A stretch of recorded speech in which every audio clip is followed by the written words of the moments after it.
পাকিস্তানি নাগরিকদের চিহ্নিত করে ফেরত পাঠানোর দাবিতে প্রেস কনফারেন্স পুরুলিয়ার গাড়িখানায় বিজেপির দলীয় কার্যালয়ে আজ বিকেলে 4টে নাগাদ উপস্থিত বিজেপি জেলা সভাপতি শঙ্কর মাহাতো সহ বিজেপি নেতৃত্ব। আগামীকাল এই বিষয় নিয়ে একটি কর্মসূচি রয়েছে, সেই বিষয়ে বক্তব্য তুলে ধরলেন বিজেপি জেলা সভাপতি শঙ্কর মাহাতো। তিনি কি জানালেন শুনে নেওয়া যাক। আমাদের পুরুলিয়া সাংগঠনিক জেলা বিজেপির পক্ষ থেকে যে সাংবাদিক সম্মেলন, বিষয় হচ্ছে বিগত 22 এপ্রিল কাশ্মীরের পেহেলগামে যে ঘটনা ঘটেছে, নিরীহ যারা টুরিস্ট ছিল তাদেরকে পাকিস্তানপন্থী উগ্রপন্থী ধর্ম জিজ্ঞেস করে করে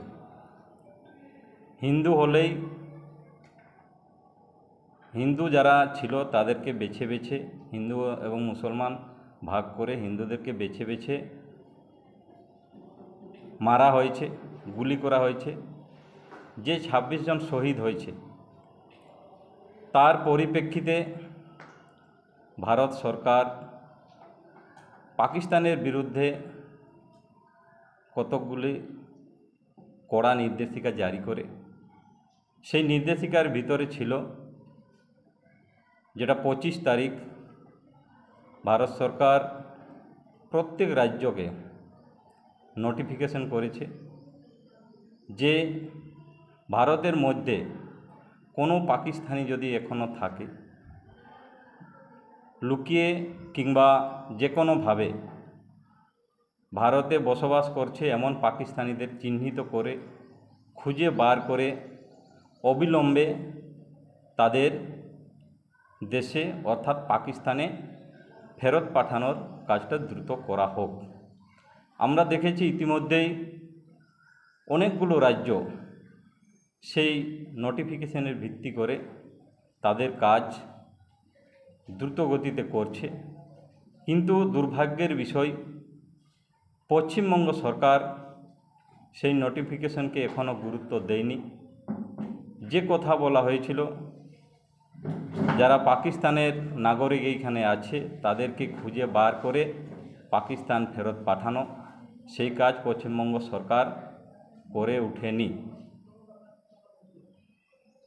বিগত কাল আমরা দেখেছি চন্দননগরে একজন মহিলা, যাকে চিহ্নিত করা হয়েছে পাকিস্তানের মহিলা, বিগত 30 থেকে 40 বছর ধরে উনি এখানে স্বেচ্ছায় বসবাস করতেছিলেন। ওনাকে চিহ্নিত করা হয়েছে এবং ফেরত পাঠানোর কাজ চলছে। এটা আমরা চাইছি এবং ভারত সরকারও নির্দেশ জারি করেছে, এটা যত তাড়াতাড়ি সম্ভব যুদ্ধকালীন ভিত্তিতে ভারতে বসবাসকারী পাকিস্তানি নাগরিকদের চিহ্নিত করে দ্রুত পাকিস্তানে ফেরত পাঠানো হোক। এ বিষয়ে আমাদের রাজ্যব্যাপী আগামীকাল যে আমাদের প্রশাসনিক জেলা আছে সেই জেলার ডিএম দপ্তরে ডিএম সাহেবকে আমরা মেমোরেন্ডাম দিতে যাচ্ছি। প্রত্যেক প্রশাসনিক জেলাতে কালকে ভারতীয় জনতা পার্টির ধর্ণা মঞ্চ আছে এবং প্রত্যেক ডিএমকেই এই বিষয়ে স্মারকলিপি দেওয়া হবে। এই বিষয়টুকু ছিল।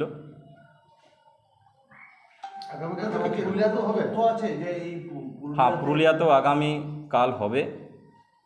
যথাসময়ে আমরা সময় নিয়েছি দুপুর 1টা থেকে ধর্ণা মঞ্চ চলবে এবং ডিএম সাহেবকে যথারীতি মেমোরেন্ডাম দেওয়া হবে যে বিষয়টা আমি বললাম সে বিষয়ে। না, সেটা তো সরকারের কাজ, আমাদের সাথে সেরকম কোনো তথ্য নেই এবং আপনাদের মাধ্যমে আমরাও বলছি, কারো যদি এইরকম কোনো তথ্য থাকে তাহলে প্রশাসনিক দপ্তরে কিংবা আমাদেরকে কিংবা আপনাদেরকে যেন এই বিষয়ে সূচিত করা হয়। যদি পুরুলিয়াতে কোনো পাকিস্তানি নাগরিক বসবাস করে থাকে তাহলে সাংগঠনিকভাবে এর প্রস্তুতি খোঁজার জন্য সাংগঠনিকভাবে কি প্রস্তুতি নেওয়া হয়েছে? আমরা সেভাবে নিয়েছি। আমাদের যে সাংগঠনিক স্ট্রাকচার আছে সেই হিসাবে আমরা নিজেদের মতোও নিয়েছি, নির্দেশ দেওয়া হয়েছে।